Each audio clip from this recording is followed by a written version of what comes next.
Hola amigos, el enorme placer, el gusto de reencontrar con todos ustedes, reencontrarnos con la audiencia para traerles una vez más otra historia de este ciclo que denominamos Historias desde el Ringside.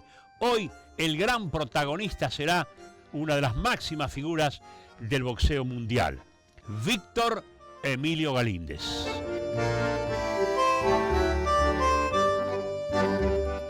Bueno, muy bien, lo prometido, vamos a comenzar a desarrollarlo. Hablamos de Víctor Emilio Galíndez, sin dudas, uno de los boxeadores más destacados de toda la historia del boxeo argentino, con una gran proyección internacional, a tal punto que, recordemos, fue bicampeón mundial, 2 veces campeón mundial. Nacido en la ciudad de Bedia, ciudad bonaerense de Bedia, ya por 1948, realizó toda su campaña, porque bueno, se instaló su juventud, su niñez y toda su gran campaña la realizó en otra ciudad también bonaerense, Morón. Allí, atraído por el boxeo desde muy joven, comenzó a dar los primeros pasos con una de las figuras más importantes que tuvo la historia del boxeo amateur. Allí comenzó a recibir las primeras indicaciones de Oscar Casanovas, el mismo que había sido medalla de oro en los Juegos Olímpicos de Berlín en 1936. Aquellos Juegos inolvidables que estuvieron presididos nada menos que por Adolf Hitler. Bueno, en esa campaña amateur consiguió la medalla de plata en los Juegos Panamericanos de 1967 y después, ante una sorpresa para todos, en 1968 representa al equipo argentino en los Juegos Olímpicos de México. Y la sorpresa que les comentaba, perdió en la primera pelea, en la primera ronda debutó y se volvió a casa, inesperado totalmente. Bueno, al poco tiempo ya ingresó al campo rentado, al campo profesional, y allí fue hilvanando no solamente éxitos y triunfos, sino una carrera sobresaliente. Fue campeón argentino de la categoría medio pesado. Toda su carrera, a excepción de el último combate que hizo, estuvo encuadrado en la categoría medio pesado, es decir, la que tenía y sigue teniendo como límite 79 kilos 500. Fue campeón argentino un 22 de septiembre de 1972, cuando le ganó por puntos a Juan Aguilar. Con Juan Aguilar tuvo duelos sostenidos, se enfrentaron en varias oportunidades. Después logró en el mismo año, el 7 de octubre del 72, el campeonato sudamericano, derrotando a otro gran boxeador, Avenamar Peralta, el hermano de Goyo Peralta. Esa misma noche que gana el título sudamericano, se adjudica un torneo que organizaba el Luna Park con Canal 13 de Buenos Aires, donde se convocaban los días miércoles a figuras que tenían proyección. La mayoría de los que resultaron ganadores o finalistas de ese torneo, que se llamó Félix Daniel Frascara, en homenaje a uno de los mejores periodistas deportivos que tuvo el país, especializado en boxeo y también en fútbol. Bueno, los que salieron de ese torneo después fueron sin duda grandes figuras. Y él ganó ese torneo argentino. Coincidió su triunfo frente a Avenamar Peralta, que le permitió acceder a ese torneo que cobraba semana a semana mucha importancia. Además, tenía el gran apoyo de la televisación, que se televisaba en directo a toda la República Argentina.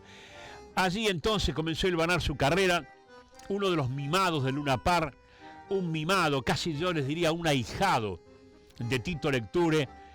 Tito lo puso bajo su conducción, tanto anímica como deportiva, fue su consejero toda la vida y comenzó a trabajar internacionalmente para lograr la chance mundialista. Y la chance mundialista, queridos amigos, llegó, no tardó mucho. 7 de octubre 1974, el escenario Luna Park de Buenos Aires, una vez más. El rival, un norteamericano que venía con muy buen récord, estaba número 2 en el ranking del mundo, Len Hutchins, y en una pelea picante, brava, intensa, recién comenzó a dominarla Galíndez a partir del noveno, décimo round, para en el 13º quebrarlo físicamente, produciendo lo que en ese entonces se consideraba el abandono. Ya esa figura del abandono no existe más. Hoy todo el que abandona o el que tira una toalla, hoy es nocaut técnico. En aquella época existía, de manera entonces que la estadística dice que le ganó por abandono en el round 13º, y entonces se consagró campeón mundial de la categoría medio pesado. Pero además, fue el primer boxeador argentino en la historia que en la Argentina logró el título mundial. No se repitió más. 11 defensas exitosas tuvo Víctor Galíndez para demostrar un poco la capacidad, el prestigio que tuvo internacional. Combatió mucho en el exterior, luchó también, tuvo un gran enemigo, un gran rival, que no fue ni el 1, ni el 2, ni el 3 del ranking, fue la balanza. La lucha con la balanza fue siempre tremenda. Algunos médicos decían que su problema ya era un problema que pasaba por una cuestión de metabolismo natural, de que, bueno, asimilaba cualquier cosa que tomaba, y para colmo le gustaban las gaseosas, aumentaba rápidamente de peso, entonces sufría mucho. Y llegó su defensa número 12, 5 de septiembre de 1975, y pierde la corona frente a Mike Rosman. Mike Rosman, un norteamericano, un hombre de Nueva York, que indudablemente era mucho menos que Galíndez, pero Galíndez ya comenzaba con algunos indicios de llegar con lo justo a las peleas, de costarle mucho, como les decía, dar el peso. No estaban en los estados, digamos, óptimos que tendría que haber tenido, y eso en una pelea de campeonato del mundo se sintió. Pero se propuso recuperar el título. Trabajó, aquí sí se preparó bien y lo recuperó. Un año después, venciendo por abandono, novena vuelta, noveno round, al mismo Mike Rosman. Fue una gran pelea que hizo Galíndez, le ganó de campana a campana, y otro récord para Galíndez. Primer boxeador de la categoría medio pesado que recuperó el título perdido.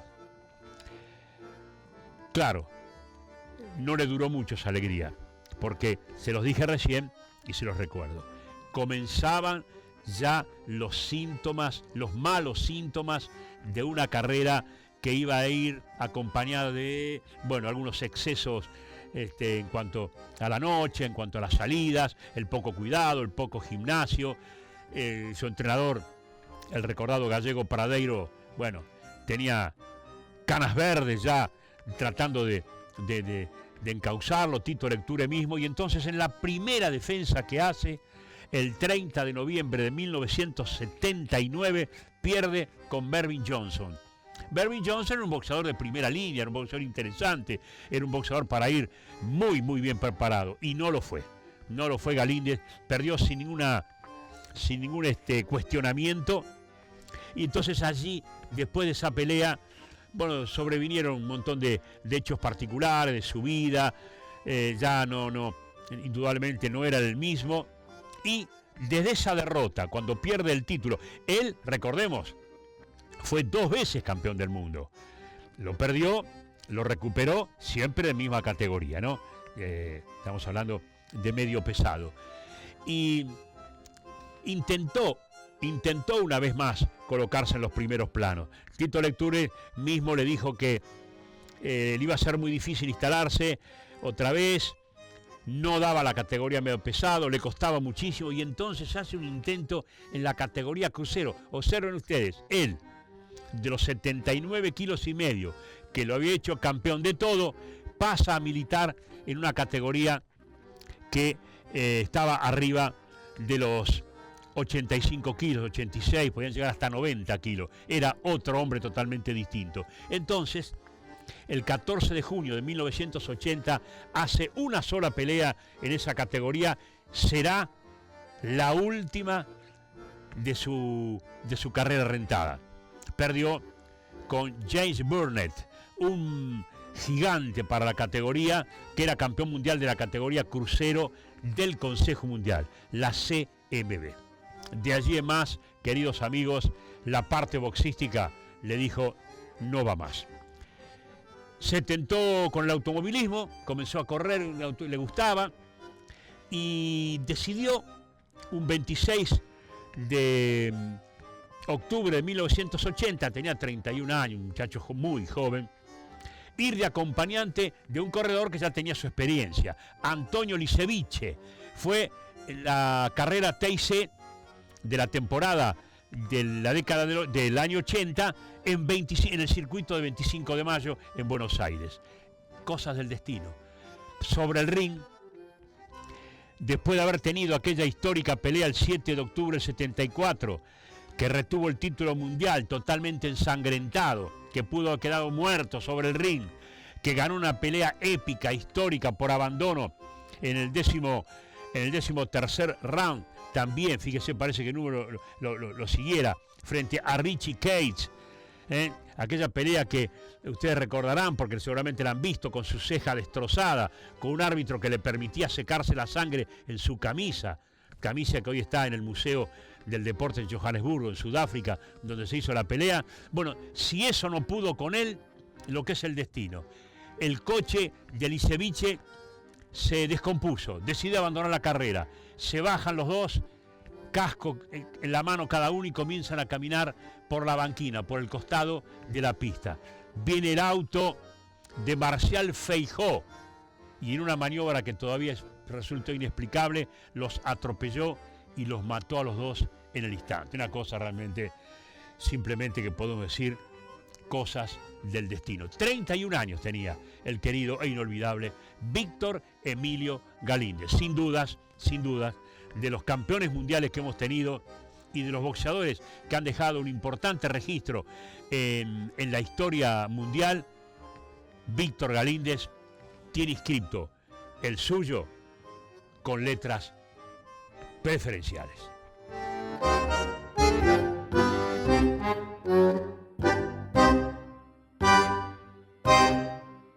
Bueno, muy bien, amigos, ponemos el punto final. Hoy hemos hablado y hemos mostrado imágenes del inolvidable Víctor Emilio Galíndez, el Leopardo de Morón, así le decían, digamos, lo que lo conocía más íntimamente. A él no le gustaba mucho, pero le decían así, el Leopardo de Morón. Lo hemos recordado, hemos dado una pintura, una pincelada a una amplia carrera que estuvo tanto tocada por las grandes satisfacciones como también por otras que escaparon a la vida deportiva. Muchas gracias por acompañarnos, y la promesa, el compromiso del reencuentro próximamente con otra historia de este ciclo que llamamos Historias desde el Ringside.